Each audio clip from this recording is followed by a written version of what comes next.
and welcome back to Concert Critiques in Cars with Emily. So this show I was super excited about. I am really pumped.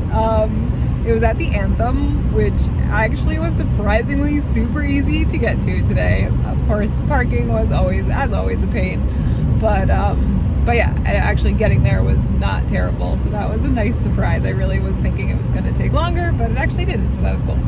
All right, so let's get into it. So the show was Glass Animals, which I'm super pumped about. So I bought a ticket like pre-sale a long time ago. And so I always get a little bit disappointed when they add a second night and it's after the first night, because it's like, well, I want to be at the second night, obviously, but yeah, so that wasn't going to happen. So unfortunately, unfortunate is not the right word. I got a ticket to the first night. I would have loved it to be the second night, but that's okay. Okay, so Sad Night Dynamite opened. And I'm not gonna lie, I checked them out on YouTube about a week ago, and I was like, oh man, I am not going to enjoy this set one bit. But I was actually really pleasantly surprised in parts. Other parts I was not pleasantly surprised at all. But yeah, so anyway, they opened with instrumentals, and then they came out, and oh boy, I'm just gonna move over here. Yeah, so they opened with instrumentals, and they asked how we were all doing. I want to say the song was called Kill Shot, I think. They said that a bunch at the beginning, so I think maybe that was the actual song title. I really liked the second verse, or maybe it was the chorus. I couldn't really be too sure, but it did have that short, quick feel to it. Not a huge fan of the overall rap vibe in general for most of their songs, but yeah, so then he used a megaphone for like the bridge, third verse. Wasn't really sure what part of the song was. So I really, again, overall enjoyed that they had two singers and that they kind of played off of each other a lot, and you know, like one would start a sentence and the other would finish, so I really did enjoy the dual singers, so that was definitely a plus for me. Yeah, so the second song was definitely a little bit more like distinct between the parts of the song, so I definitely liked that better. And then they played a song called Demon, which was really quite rap sounding, and it was definitely not my favorite for sure. And then for some reason in the chorus they used the word heifer, and I just like couldn't take the rest of the song seriously. I was like, nope, you lost me. They asked the crowd to take out their phone, and they played a much slower song. I loved this song, but that doesn't surprise me, or it should not surprise you at all. But then like it had a heavier part, and like it definitely had more of a rap feel at that part, and I really liked that too. So I really, really liked that that song after Demon, especially after coming off of Demon, which I really did not like a lot. So I really, really liked that song. Yeah, and so they then played Psychedelic Feelings, and I actually really liked that too. He told us that it was inspired by like the area that they live in. It definitely had more of a melodic start to it, and again, I thought it was a really good follow-up to the previous song, because again, it had that kind of like chill vibe without sounding too like chill, but then it also had like, yeah, I really liked it. And again, I really liked that the bridge was really interesting. It definitely was different from the rest of the song. The next song had definitely more of a quick start, but again, it was a little bit more of melodic quick start. And then I liked the part right after what I'm going to call the second verse. But then at the end, it got really heavy, and the bass was like too much. And I wasn't a fan of that bass at that point. But yeah, so after that they had a song that had instrumentals that had a very like heavy rap feel to it, and the lyrics were pretty good. They did like a nice cool back and forth with like the singer who was like regularly singing, and then they had the one singer on the megaphone. So I really liked that. I thought that was a cool back and forth. And again, overall, I liked the dual singers, and so I thought that was a cool like back and forth to do one and then the other. So yeah, and then so that was like their last song, but then they kind of seemed to go into another last song. Yeah, so it definitely seemed different, but that was again like really more of a rap instrumental with a powerful bass. Not that I don't like powerful basses, it's just like with the other rap-y instrumentals, it just, I don't know. But I think I really liked the chorus. Overall, they again were a lot of rap for me, but I really did like the 3 middle songs, particularly the slower song. Again, not a surprise. But yeah. All right, so then after that, Glass Animals came on. Woo! So good. It was cool. So before they came on, they had this screen that looked like an old computer screen, like downloading the file for Dreamland. So I thought that was cool. And then, as it got closer and closer, it kind of like was the countdown to when the show was going to start. So that was a pretty cool touch. And it was funny because, the download would go from like 365 days to 10 minutes. So yeah, so I thought that was pretty funny. But yeah, so I liked that as well. So they started with Dreamland, which again, not surprising that it was the first song, considering this is the Dreamland tour. And I think that was actually quite a good spot to put that song, since it is a little bit of a slower song. So yeah, so I liked that. I thought that was a good start to their set, especially given the tour. They definitely had an extended music intro for Life Itself, which was so good. I wasn't sure if they were going to play it, so I was really excited. Again, I wasn't sure how popular that was in terms of like their playlist, so I was really, really excited to hear that song. And yeah, so then there was a diving board on stage. And so yeah, so he played the guitar while he was like standing on the diving board, so that was kind of cool. Then they played Tangerine, which he let the crowd sing the chorus towards the end. I really liked the bridge, hearing it live. It was very good.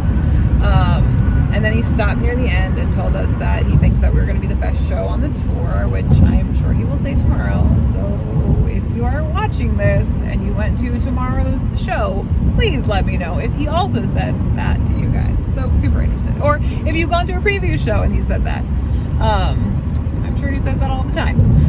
So after that, it was a song that I wasn't familiar with, Hot Sugar. Definitely, I liked the instrumentals because they had more of like a circusy vibe.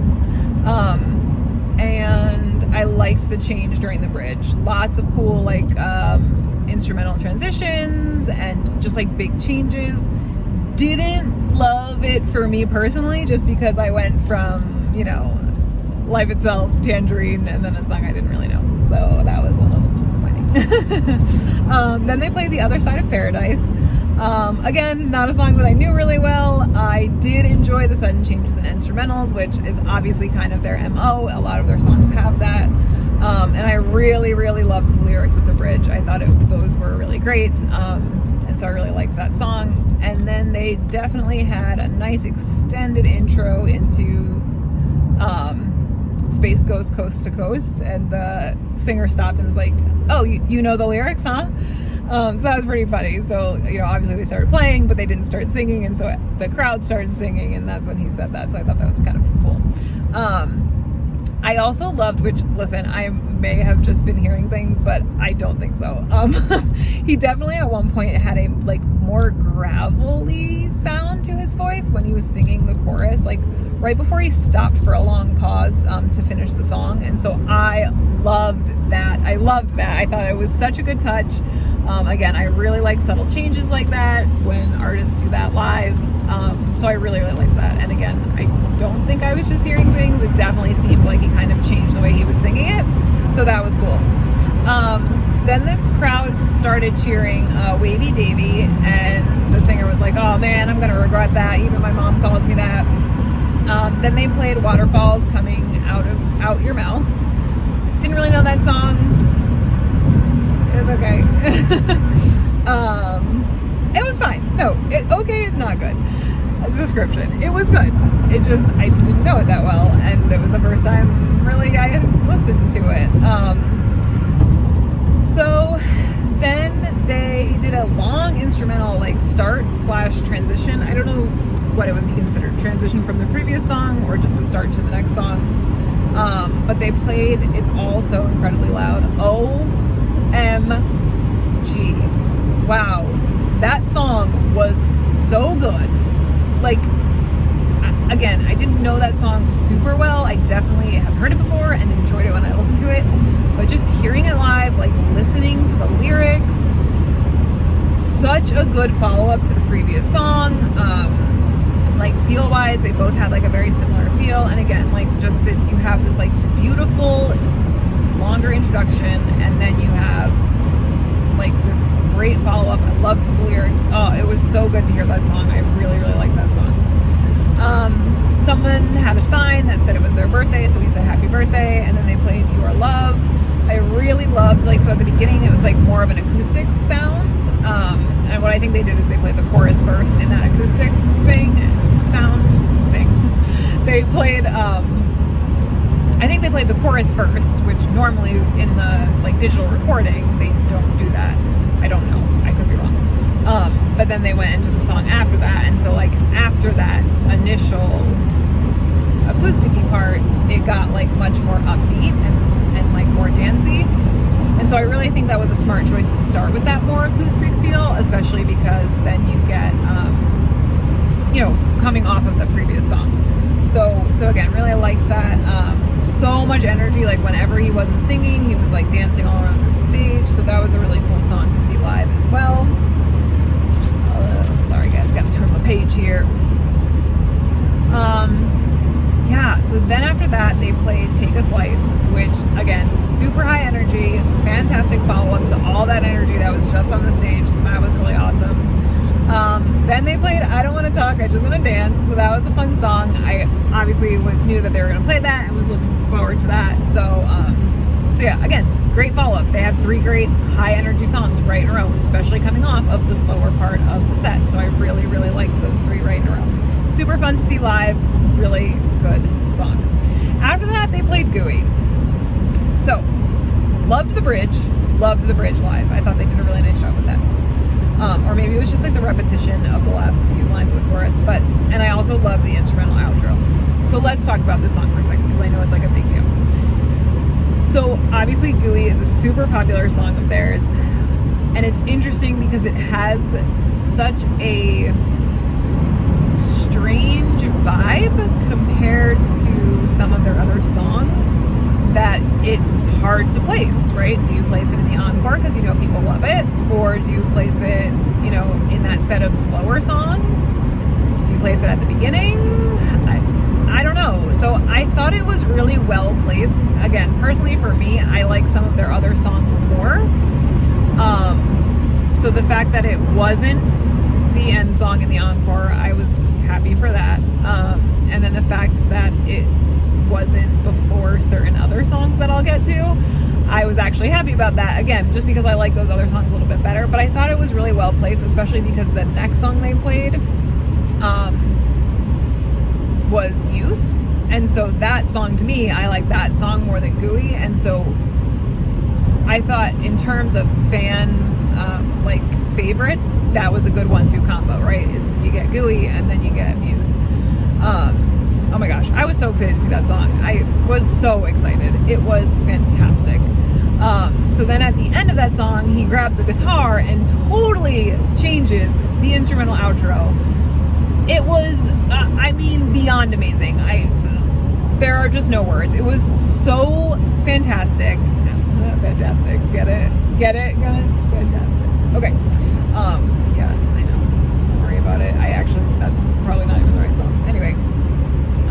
And then throughout Gooey and Youth, he was like flashing the mic to the crowd so that they could sing for him. So that was really fun 2 songs. Really, really liked that part of the set. After that, he picked up a pineapple from the front left stage and played Pork Soda. But again, he started with the chorus about the pineapple. Obviously, he's holding the pineapple in his hand at this point. So I really liked that. And again, great follow-up energy-wise. I loved the clapping part. I thought that was really fun. And then in the middle of the song, he introduced the band. So that was pretty cool. So he introduced the band as they were playing the instruments. Really loved the outro on that one as well. Guys, they really do well with the instrumental outros and stuff. Really, really impressive. And then so after that, they told us that we were the loudest crowd so far before they walked off the stage to the encore.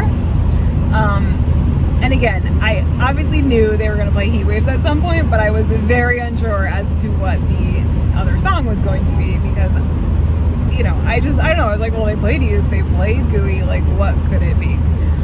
So then they came back and they played Tokyo Drifting, which was not overly familiar with, but definitely have heard it a few times, definitely liked it.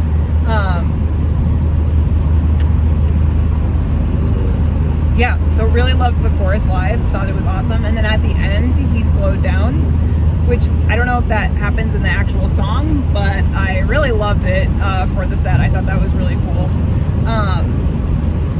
Yeah, so then they played Heat Waves, guys, and it was amazing. So glad they ended on that, so glad. And the coolest thing was, so on the screen, right, they still had that, they brought back that like old school computer screen, and so on the bottom is the time, like most computer screens. And so they had the time, oh my gosh, the time in military time, and the time that the song started playing was at 10:22, which in military time is 22:22. So I know that was like so random and probably not intentional. They probably don't purposely play that song at 22:22. But I thought it was a really cool, like interesting little tidbit, so I really, really liked that. So yeah, loved Heat Waves. It was super great. So fun to see live. Just like danced my face off. It was fantastic. Loved that they ended with it. I was so glad they ended with that. I was a little, I mean, I figured it would be on the encore, but I wasn't super sure of exactly which song it would be on the encore, so I'm really glad they ended with that. All right, so scores. Oh boy. All right, so definitely not my choice of opener if I got to choose. They did have some good songs, but again, it just like wasn't my style, so I'm trying not to give too low of a score because I don't want to like totally like make it bad. But yeah, I don't know. I'm gonna go with I don't know. Wait, sorry. I'm just talking about the opener. Loved the closer. Obviously, Glass Animals were so good. There were definitely some songs that I wasn't super familiar with, but then there were songs that I did know. Yeah, I think I'm gonna give this a solid 8.0. Glass Animals was so good. I'm so glad they saved Heat Waves till the end. And yeah, it was really great. So let me know what you think. Did you go to the show? Did you want to go to the show? Are you going tomorrow night? Like, comment, subscribe, and I'll see you guys next time, which is actually on Thursday. Yay!